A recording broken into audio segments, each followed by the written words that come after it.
के बीच में स्पेशली हम सुपर पावर मानते हैं US, Russia, China, UK, France, Japan.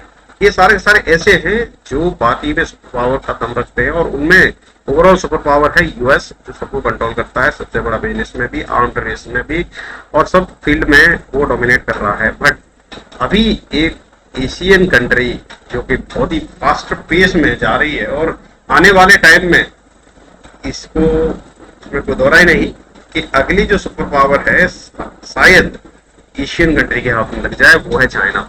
और चाइना एक्चुअली उस पर प्रॉपरली काम भी कर रहा है, क्योंकि वहां पर ये गड़बड़ झला नहीं है बार बार इलेक्शन कराने का। एक बार इलेक्शन होता है और वो प्रेसिडेंट लंबे टाइम तक रखता है, और वहां के लोगों का जो जज्बा है अपने देश के लिए काबिले तारीफ है। ऐसा जज्बा कहीं नहीं मिलता। स्पेशली अगर इंडिया की बात करते हैं तो इंडिया तो कंप्लीटली ये समझिए इनमें जज्बा तो कहीं दिखता नहीं। ये इंटरनल मैटर को ही सॉल्व कर लें बहुत बड़ी बात हो जाएगी, एक्सटर्नल मैटर तो बहुत फ्रेंडली काम हो गए।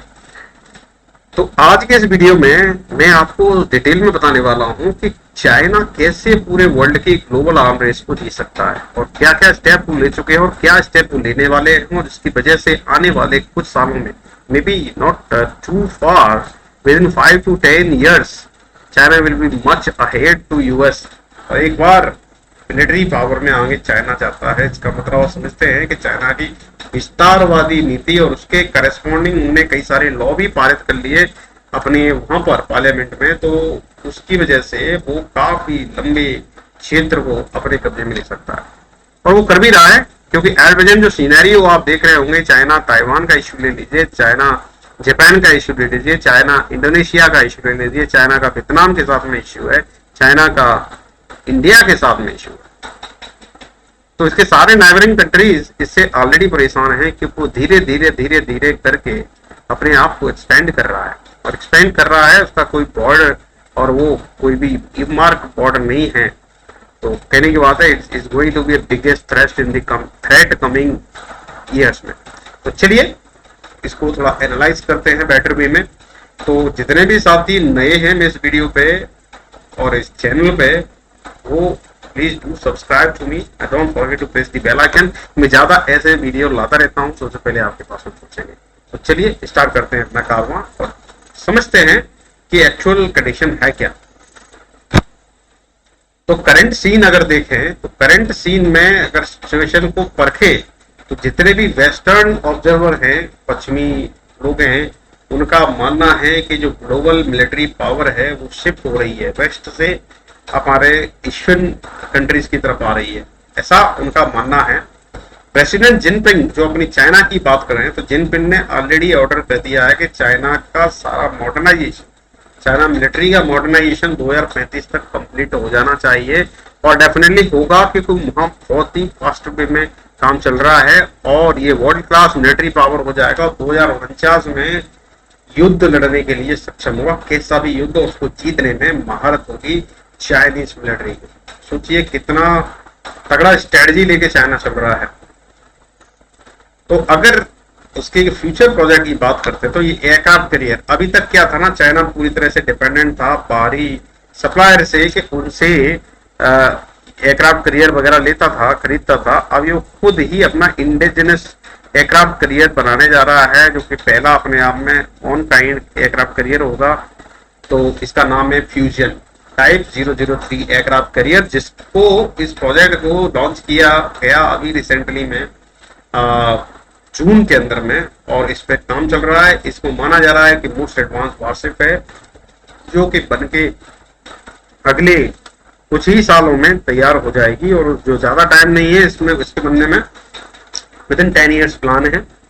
तो इसकी जो लेंथ है अप्रोक्सीमेटली 315 मीटर की रखी गई है, और डिस्प्लेसमेंट है 85 टन अप्रोक्सीमेटली ये ले जा सकता है, और 40 से 60 एयरक्राफ्ट हेलीकॉप्टर इस पे से लॉन्च हो सकते हैं, और उसमें सिस्टम जो है कैटापुल्ट सिस्टम इसमें इन्वॉल्व होगा।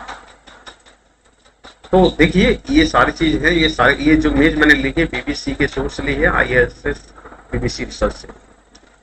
अभी चाइना और यूएस को अगर कंपेयर करते हैं पार्टिकुलरली नेवी में, नेवल शी के मामले में, तो देखिए क्लियरली रेड लाइन जो है चाइना को रिप्रेजेंट करता है, वहीं ब्लू लाइन यूएस को रिप्रेजेंट करता है। देखिए 2005 से 2015 के बीच में अगर आप कंपैरिजन करना चाहते थे, उस दौरान चाइना थोड़ा सा नीचे था, बट अब सिचुएशन बिल्कुल ही एडवर्स हो चुकी है, चेंज हो चुकी है। 2015 के बाद देखिए पूरा एक पीक दिखा रहा है, तो चाइना एक्चुअली ओवरटेक कर चुका है पार्टिकुलरली नेवी में कंपेयर टू यूएस।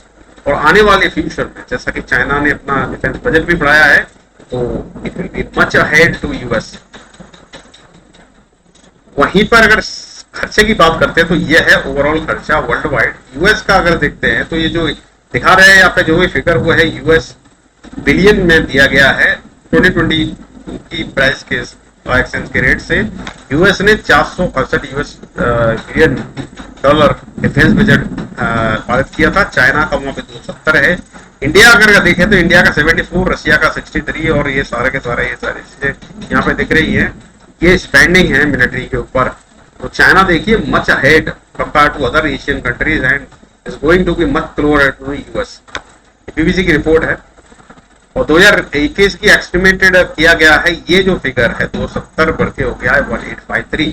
तो ये बहुत ही ट्रेमेंडस स्पेंडिंग हो रहा है चाइना की तरफ से मिलिट्री को मॉडर्नाइज करने के लिए। और आने वाले टाइम में अगर वो सक्षम हो जाते हैं and definitely there will be big shift from western to south central region. तो growth of China military budget का जो आप देखेंगे तो ओवरऑल ये बढ़ चुकी है उनकी इकोनॉमिक ग्रोथ से ऊपर, क्योंकि ये डेटा जो लिया गया है वो centre for strategy international studies के द्वारा वॉशिंगटन द्वारा ये पब्लिश किया गया। उसमें क्लियर लिखा है many fold budget increment.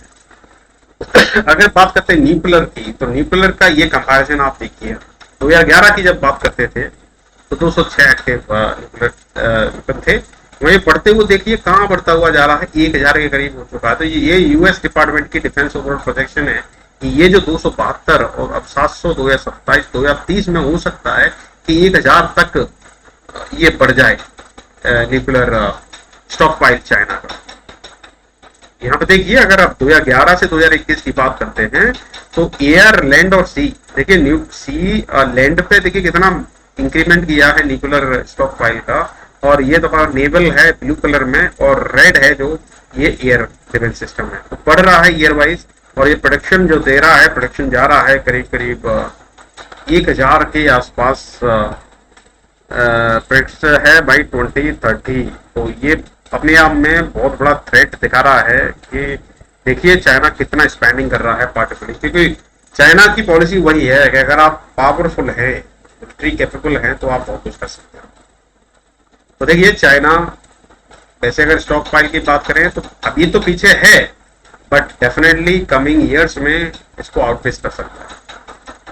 Hypersonic capability की बात करते हैं तो हाइपरसोनिक मिसाइल वो होती हैं जो कि 7 गुना स्पीड से चलती है, स्पीड ऑफ साउंड से। तो उसमें अभी कैपेबिलिटी चाइना ने लेटेस्ट में किया था एक लास्ट ईयर में, बट उसको अभी तक पूरी तरह से क्लेम नहीं किया है। But definitely they are trying their best to have hypersonic missile capability, और वो डेफिनेटली इसमें सक्सेसफुल हो सकते हैं आने वाले टाइम में। अब क्या कन्फ्रंटेशन की ओर जा रहा है चाइना, क्या बढ़ रहा है कन्फ्रंटेशन या फिर नॉन कन्फ्रंटेशन की तरफ जाएगा, तो इस पे देख लेते हैं। अभी चाइना का जो अप्रोच है वो सोचता है कि बिना लड़े ही लड़ाई जीत ली जाए, और ये पिछले काफी सालों से ये करता हुआ आ रहा है। ऑलमोस्ट 10-15 साल से स्ट्रेटजी कंप्लीटली चेंज है। वो चुपचाप थोड़ा थोड़ा एक पदांग बढ़ा के जगह को घिर रहा है और ऐसी सिचुएशन क्रिएट कर रहा है कि वहां पे लड़ाई नहीं लड़नी पड़े। बिना लड़ाई लड़े इंटरनेशनल प्रेशर से या कुछ और प्रेशर से, नेशनल प्रेशर से लड़ाई लड़ ली जाए, साइबर अटैक करके या कुछ और करके लड़ाइयां जीत ली जाए। तो चाइना की अगर वार की बात करेंगे तो 1979 के बार में बाद में उन्हें कोई भी अभी तक बैटल नहीं लड़ा है किसी भी कंट्री के खिलाफ में। वियतनाम में उन्होंने लड़ाई लड़ी थी 1979 में। उसके बाद से पूरी तरह से अभी चाइना ने एक भी कोई मिलिट्री कन्फ्रंटेशन नहीं झेला है। अभी रिपोर्ट जो कह रही है, हालिया जो रिपोर्ट बनी है कि चाइना जो है आर्टिफिशियल इंटेलिजेंस और मिलिट्री रोबोट बनाने में काम कर रहा है, मिसाइल गाइडेंस सिस्टम डेवलप कर रहा है, अनमेन्ड एरियल व्हीकल्स और अनमेन्ड नेवल मिसाइल बना रहा है, जिसके थ्रू ये जो मैन की डिपेंडेंसी है वो काफी हद तक कम हो जाएगी। तो कहने की बात है कि लॉस को जितना ज्यादा बचाया जा सके उस पर काम चाइना करना स्टार्ट कर दिया। ऑलरेडी यूएस इस पे बहुत पहले से काम कर रहा था। US is much ahead. China also started preparing its own different forces completely equipped with artificial intelligence, robotic unmanned systems. अगर चाइना की बात करें तो उन्होंने ऑलरेडी 2 लार्ज स्केल पे साइबर ऑपरेशन वर्ल्ड वाइड किए थे और काफी कंट्रियों ने इस पे ऐतराज जताया था। काफी कंट्रियों की कई सारी वेबसाइट को हैक कर लिया गया। तो इन्हें ये टेस्ट किया था, मात्र टेस्ट करते करते में काफी सरकारी नॉन सरकारी जितनी एजेंसी थी उनको हैक कर लिया था। तो मतलब सोचिए साइबर अटैक भी किया उन्होंने। कोरोना का आपने इफेक्ट देखा ही था। कोरोना के दौरान में ज्यादातर कंट्रीज की इकोनॉमी बहुत ज्यादा स्लो डाउन हो गई और उसका फायदा उठाया चाइना ने। और चाइना ने काफी साइबर अटैक भी किए, इससे कई फ्रॉड एंड स्पैम और स्कैम होते रहे हैं और काफी लोगों ने झेला है। तो आप सोच लीजिए कि ये सारी जो आपने देखा अभी तक के सिनेरियो, ये पूरा डेटा अपने आप में कह रहा है कि चाइना एक पूरा स्ट्रेटेजी बना के चल रहा है। अगर इसमें सक्सीड हो जाता है by 2049, definitely there will be big shift. Super power हो सकता है कि अगला चाइना हो जाए 2049 में, इसमें कोई दो राय नहीं और उसमें कुछ कहना भी गलत नहीं है। बट चाइना अगर कोई ही वार नहीं लड़ता है 2049 आते आते, तो definitely China will be the next super power, इसमें कोई डाउट नहीं। तो साथियों आज के लिए इतना ही। और अगर इसमें कोई डाउट हो, अगर आपकी क्या ओपिनियन है, आप क्या समझते हैं करंट सिनेरियो जो चाइना क्रिएट कर रहा है, तो बिल्कुल आप कमेंट सेक्शन में जरूर लिखिएगा। आप बताइएगा मुझे कि क्या है, चाइना क्या करना चाहता है और क्या आप इससे एग्री करते हैं जो मैंने डेटा इसमें प्रेजेंट किया था।